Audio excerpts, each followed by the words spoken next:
한강뷰 삼촌이야. 7월 29일. 오늘은 시장 전체 흐름을 통째로 브리핑해 줄게. 미국 흐름부터 국내 흐름까지 지금 시황이 어떻게 돌아가고 있는지 알려줄 건데 복잡하고 머리 아프진 않을 거야. 정확하고 알기 쉽게 삼촌이 다 정리해서 풀어줄게. 영상 끝까지 보면 시장이 왜 빠졌는지, 왜 올랐는지, 그리고 앞으로는 어떨지까지 머릿속에 그림이 그려질 거라고 생각해. 자, 시작할게. 어제 장 봤어? 코스피가 하루 만에 10% 빠졌어. 코스닥도 7% 빠졌고 두 시장 다 서킷 브레이커 걸렸어. 거래가 아예 멈춘 거야. 근데 진짜 문제는 오늘이야. 오늘 또 빠졌어. 6% 하락해서 5,663으로 마감했어. 이틀 만에 16%가 증발한 거지. 장중엔 5,200선까지. 그러니까 어제보다 12% 넘게 밀렸다가 오후에 조금 회복해서 이 정도로 끝난 거야. 전쟁 났어? 은행 망했어? 아니잖아. 그럼 도대체 왜 빠진 거냐? 숫자부터 차근차근 정리해보자. 어제 코스피 종가가 6,023포인트. 하루에 10.84% 빠졌어.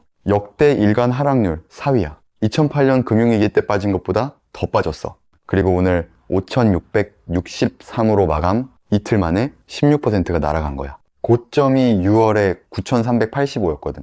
거기서 거의 40% 빠진 거야. 7월 한 달로만 보면 32% 하락이야. 1990년 이후로 이런 달은 단 한 번도 없었어. 외환위기 때보다, 닷컴버블 터졌을 때보다, 금융위기 때보다 더 빠졌어. 코스닥은 더 심해. 오늘 6% 빠졌고 고점 대비로는 46% 하락이야. 반토막이 코앞이지. 오늘 시장 안을 들여다보면 이래. 코스피에서 오른 종목이 91개, 내린 종목이 805개야. 10종목 중 8, 9은 파랗게 물든 하루였어. 주도주들은 말할 것도 없어. 어제 하루만 삼성전자가 13% 빠졌고 SK하이닉스는 14% 빠졌어. SK스퀘어는 15%. 고점 대비로 보면 SK하이닉스가 47%, SK스퀘어는 53% 빠져있어. 이미 반토막이야. 수급을 보면 그림이 더 선명해. 어제 외국인이 코스피에서만 4조 9,800억을 팔았어. 하루에 5조야. 그걸 개인이 4조 3,100억 받았고 기관이 6,300억 받았어. 외국인이 던지는 물량을 개인이 온몸으로 받아낸 하루였다는 거지. 자, 그럼 왜 빠졌냐?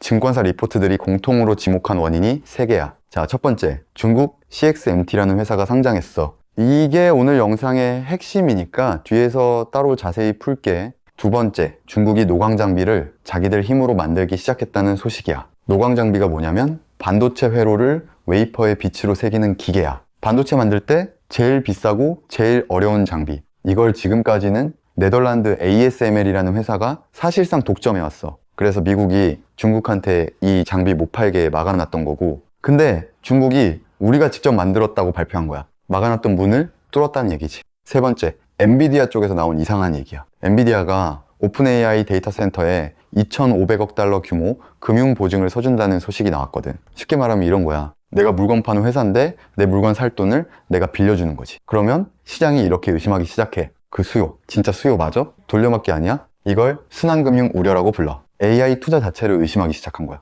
여기에 기술적인 이유가 하나 더 붙어. 코스피가 그동안 버텨주던 121선을 어제 뚫고 내려갔어. 지지선이 깨지니까 프로그램 매도가 자동으로 쏟아진 거지. 이제 핵심이야. CXMT, 한국말로 창신 메모리. 중국 안후이성 허페이라는 도시에 있는 D램 만드는 회사야. 허페이 씨가 10년 동안 여기다 어마어마한 돈을 부었어. 지방정부가 키운 회사라는 거지. 그게 7월 27일에 상하이 증시에 상장을 했어. 상장 첫날 얼마 올랐냐? 공모가 대비 466%. 시가총액이 3조 2,800억 위안. 달러로 4,628억 달러야. 상장하자마자 중국 본토 시가총액 1위에 올랐어. 중국 전체로 봐도 텐센트 다음 2위야. 상장 하루 만에. 근데 여기서 삼촌이 하나 짚어줄게. 이 466%라는 숫자에 너무 놀라지 마. CXMT가 상장한 시장이 커창반이라는 곳인데 여기는 상장 후 첫 5거래일 동안 가격 제한폭이 아예 없어. 우리로 치면 상한가 30% 제한이 없는 거야. 그래서 첫날 466%가 가능했던 거지. 회사 실력으로 466% 오른 게 아니라 제도가 그렇게 생긴 거야. 이거 구분해야 해. 그럼 실력은 어느 정도냐? 이게 중요하지. 글로벌 D램 시장 점유율을 보면 작년 1분기에 3% 정도였던 게 올해 1분기에 8%까지 올라왔어. 지금 순위가 삼성전자 38%, SK하이닉스 29%, 마이크론 22%, 그리고 창신메모리 8%, 4등이야. 그리고 여기서 회사가 내놓은 목표는 2028년까지 17%까지 올리겠다는 거고, 한국 입장에서 기분 좋은 소식은 절대 아니지. 이건 인정하고 가자. 자, 여기가 오늘 영상에서 제일 중요한 부분이야. 집중해서 들어. 시장이 어제 판 논리는 이거야. 중국이 D램 물량을 쏟아부으면 가격이 무너진다. 제2의 LCD다. LCD 기억하지? 한국이 세계 1등이었는데 중국이 물량으로 밀어붙여서 산업 자체를 통째로 넘겨준 거. 그 트라우마가 어제 시장을 지배한 거야. 근데 증권사 리포트들을 쭉 읽어보면은 이 논리에 제동을 거는 근거가 꽤 나와. 첫째, CXMT가 지금 만드는 건 범용 D램이야. 범용 D램이 뭐냐면 싼 스마트폰이나 일반 IT 기기에 들어가는 평범한 메모리야. 지금 한국 반도체가 돈을 버는 건 HBM이야. AI 서버에 들어가는 고성능 메모리. 값이 몇 배씩 비싼 거. 하나투자증권 리포트를 보면 이렇게 나와 있어. HBM 같은 고부가 가치 반도체 시장 진입은 쉽지 않다. 국내 기업의 독점적 지위는 유지된다. 지금 CXMT가 들어와 있는 링이랑 한국이 싸우고 있는 링이 아직 다르다는 거야. 둘째, 이게 더 아이러니한 부분인데 CXMT 점유율이 3%에서 8%로 올라간 이유가 뭐겠어? 한국 3사가 HBM 만드느라 공장을 그쪽으로 돌리면서 범용 D램 생산을 줄였거든. 한국이 비운 자리를 CXMT가 채운 거야. 뺏긴 게 아니라 비켜준 쪽에 가까워. 그리고 그 HBM은 지금 없어서 못 파는 상황이야. 셋째, 어제 시장을 놀라게 한 그 노광 장비 얘기. 이거 숫자를 보면 좀 달라져. 중국이 올해 만들겠다는 게 5대, 2027년에 20대야. ASML이 작년에 출하한 게 몇 대냐면 131대야. 비교 자체가 안 되는 규모지. 게다가 대신증권 리포트에는 이렇게까지 적혀 있어. 그 중국 기업 이름도 기술 수준도 아직 확인이 안 됐고 핵심 부품 일부는 여전히 일본에 의존하고 있다고. 발표는 났는데 실물이 확인이 안 된 상태라는 거야. 넷째, 숫자로 보면 지금 한국 반도체는 오히려 잘 팔리고 있어. 상반기 한국 반도체 수출이 작년 같은 기간보다 162% 늘었어. 메모리만 보면 245% 늘었고 하반기에도 200% 넘게 늘 거라는 게 하나투자증권 전망이야. 범용 D램 수출 단가도 지금 계속 오르는 중이야. 중국이 물량을 쏟아부어서 가격이 무너지는 조짐이 적어도 아직 숫자에는 안 나타나고 있다는 거지. 정리하면 이래. CXMT는 진짜 위협이 맞아. 5년, 10년 뒤를 생각하면 무시하면 안 되는 상태야. 근데 어제 하루에 시가총액 수백조를 날릴 만큼의 사건이었냐? 그건 좀 다른 얘기라는 거지. 그럼 제일 궁금한 거, 지금 이 바닥이냐? 이 얘기를 하려면 어제 나온 리포트들을 먼저 봐야 해. 어제 하루에만 증권사 여러 곳에서 바닥 관련 리포트가 쏟아졌거든. 그런데 놀랍게도 결론이 거의 비슷했어. 네 곳만 추려서 하나씩 볼게. 키움증권은 밸류에이션을 근거로 들어. 지금 코스피 선행 PER이 5.1배야. 쉽게 말하면 지금 가격이 회사가 5년 벌 돈이랑 같다는 뜻이야. 2008년 금융위기 바닥이 6.27배였는데 그때는 6년치였거든. 지금이 그것보다 더 싸다는 거지. 심지어 금융위기 때만큼 기업이익 전망이 27% 깎인다고 가정하고 계산해도 7배 수준이라는 거야. 이 정도면 바닥 신호는 이미 나왔다라는 게 결론이야. 유한타증권은 더 구체적인 숫자를 내놨어. 과거 고점 대비 35%에서 40% 빠지는 구간이 중장기 진바닥이라고 보고 코스피로 치면 5,900에서 5,500 구간을 제시했어. 그리고 재밌는 통계를 하나 붙였는데 30거래일 안에 30% 넘게 빠진 사례들을 다 뽑아봤더니 그 뒤 1개월 평균 10% 올랐고 3개월 24%, 1년 뒤엔 83% 올랐더라는 거야. 외환위기, 금융위기, 코로나 다 포함해서 그랬다는 거지. 하나투자증권은 표현이 제일 직설적이야. 지난 50년 코스피 역사에서 고점 대비 30% 넘게 빠지는 건 5년에 한 번 오는 일이다. 지금은 공포를 사야 할 때다. 대신증권은 좀 다른 각도인데 삼촌이 보기엔 이게 제일 흥미로워. 보통 주가가 빠지면 공포지수가 같이 올라가. 근데 이번엔 반대야. 공포지수 V코스피가 6월 29일에 97이었는데 어제는 83으로 내려왔어. 지수는 더 빠졌는데 공포는 줄어든 거야. 옵션 시장도 뒤집혔어. 6월엔 하락에 베팅하는 거래가 압도적이었는데 어제는 상승에 베팅하는 거래가 더 많아졌어. 빚내서 산 물량. 그러니까 신용융자도 고점 대비 15% 넘게 정리됐고 털릴 사람은 이미 다 털렸다는 신호로 해석할 수 있는 거지. 근데 신중한 목소리도 분명히 있었어. 이것도 같이 알아야 해. IM증권은 저가 매수를 고려할 환경으로 변하는 중인 건 맞지만 추세 반등은 제한적이라고 봤어. AI 투자하는 회사들 수익성 문제가 아직 안 풀렸다는 거야. 실제로 알파벳이 실적을 발표하면서 올해 투자 계획을 1,850억 달러에서 2,000억 달러로 올렸는데 투자를 너무 늘려서 2분기에 잉여 현금 흐름이 마이너스 59억 달러로 돌아섰거든. 돈을 벌기는 버는데 AI에 쏟아붓느라 남는 게 없다는 거지. 이 문제는 아직 진행형이야.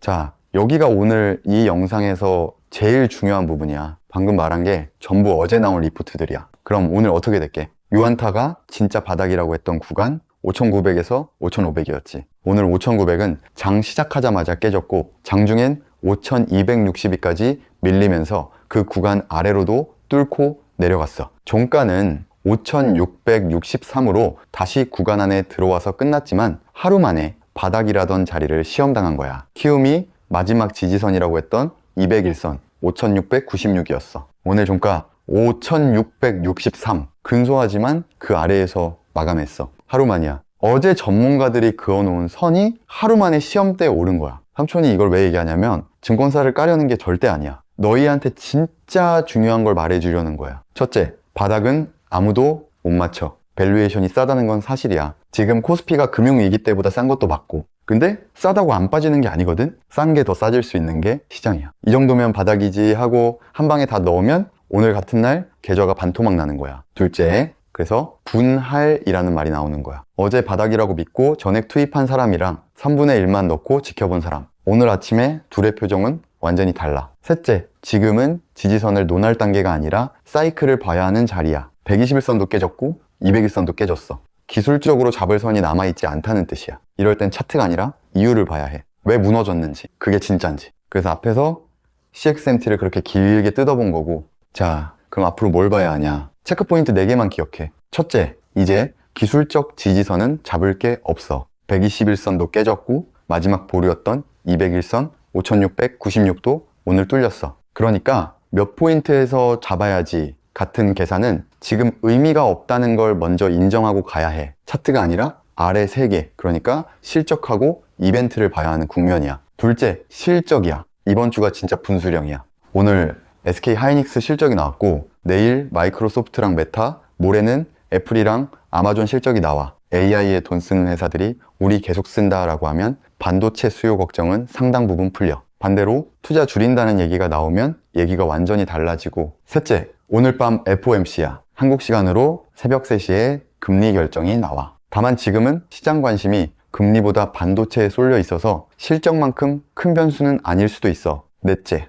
유가랑 중동이야. 미국이랑 이란이 협상 쪽으로 가면서 유가가 배럴당 80달러 초반까지 내려왔어. 유가 내려가면 물가 부담이 줄고, 물가 부담 줄면 금리 부담도 줄어. 이건 지금 몇 안 되는 우호적인 재료야. 정리할게. 시장은 중국이 반도체를 다 가져간다는 공포에 팔았어. 근데 뜯어보니까 중국이 지금 서 있는 자리는 범용 디램이고 한국이 돈 버는 자리는 HBM이야. 아직은 다른 링이야. 노광 장비도 발표는 났는데 5대야. ASML은 131대고. 격차가 하루아침에 사라질 숫자가 아니지. 그렇다고 그러니까 무조건 오른다는 얘기를 하는 게 아니야. 중국의 추격은 진짜고 반도체 장비 투자에서 중국이 차지하는 비중이 2015년 13%에서 작년 37%까지 올라왔어. 이건 사실이야. 그리고 오늘 시장이 보여줬잖아. 이유가 과하다고 해서 하락이 멈추는 건 아니라는 걸. 그럼 포트폴리오는 어떻게 가져가야 하냐? 이게 제일 중요하지. 오늘 상황까지 다 보고 나면 이렇게 정리돼. 하나, 바닥을 찍겠다고 한 방에 다 넣는 건 지금 제일 위험한 선택이야. 어제 전문가들이 바닥이라고 한 자리가 오늘 다 깨졌어. 그게 답이야. 둘, 그렇다고 공포에 전부 던지는 것도 실익이 없어. 고점 대비 40% 빠진 자리에서 던지는 건 결국 제일 싼 값에 남한테 넘겨주는 거니까. 셋, 그래서 남는 게 분할이랑 확인이야. 이번 주 실적이 어떻게 나오는지, 외국인 매도가 멈추는지 확인하면서 비중을 나눠서 대응하는 구간이라는 거지. 이건 삼촌이 사람하라 하는 게 아니야. 판단은 각자 몫이고, 다만 오늘 같은 날 가장 위험한 건 이제 바닥이겠지 하는 확신이라는 것만 기억해. 시장이 공포에 잡아먹히면 아무도 숫자를 안 봐. 그때 필요한 게 이런 거야. 무슨 일이 있었는지, 그게 진짜인지, 숫자는 뭐라고 말하고 있는지. 그래야 남들이 공포에 다 던질 때 내 계좌를 어떻게 가져갈지 스스로 판단할 수 있는 거야. 시장 흐름은 삼촌이 이렇게 계속 정리해서 들고 올게. 그리고 이런 시장에서 진짜 중요한 게 뭔지 알아? 공포에 다 던질 때 조용히 담고 있는 자리가 어디냐는 거야. 삼촌이 매일 자금 흐름이랑 수급 보면서 포착한 종목들 고정 댓글 통해서 전부 무료로 받아갈 수 있어. 구독이랑 좋아요 한 번씩 눌러놓고 고정 댓글에서 받아가. 이런 장에서 살아남는 사람이 결국 한강뷰 가는 거야. 가보자고.